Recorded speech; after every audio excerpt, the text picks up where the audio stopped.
Hello everyone, I am Priyanka Bisht from DPS Lamachoor. Today in this session, we'll be discussing about the second type of activity, which is investing activity. So today we will learn the format of cash flow from investing activities and about investing activities. So what does investing activities means?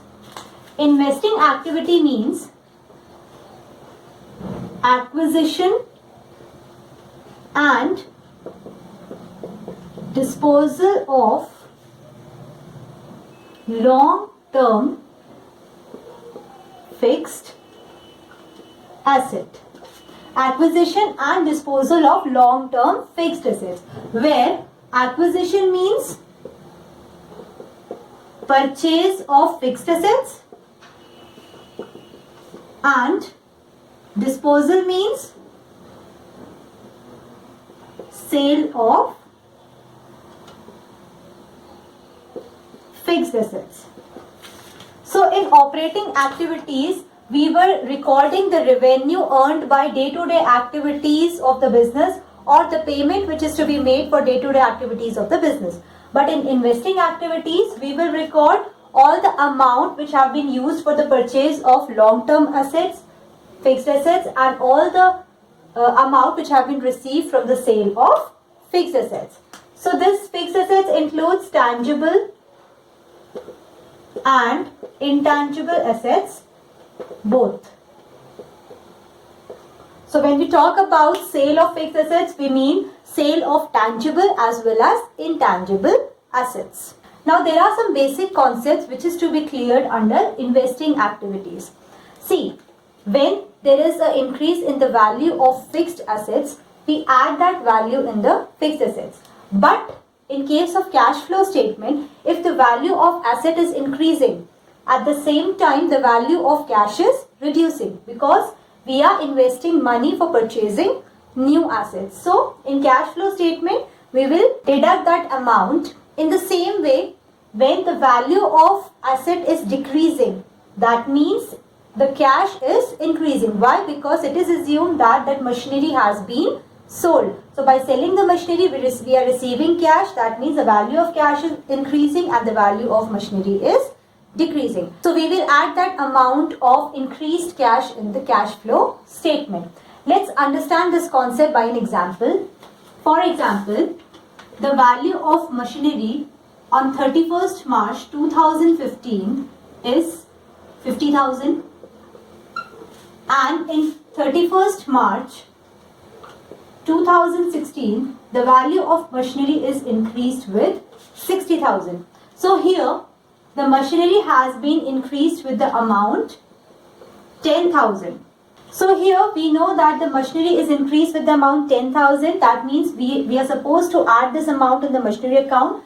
But in cash flow statement, if the machinery value of machinery is increasing, that means we have purchased the additional machine of 10,000 in the next year. So by purchasing this machine, there is a outflow of cash.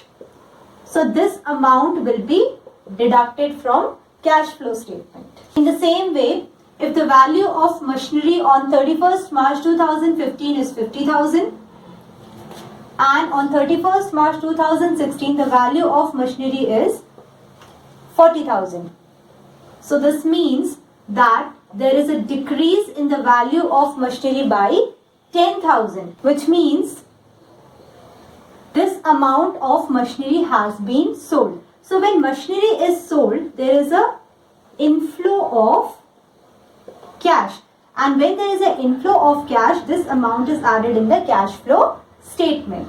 So by this we can conclude that when there is an increase in the value of asset, it means there is an outflow of cash which is to be subtracted, and when there is a decrease in the value of asset, it means increase in cash which is to be added in the cash flow statement.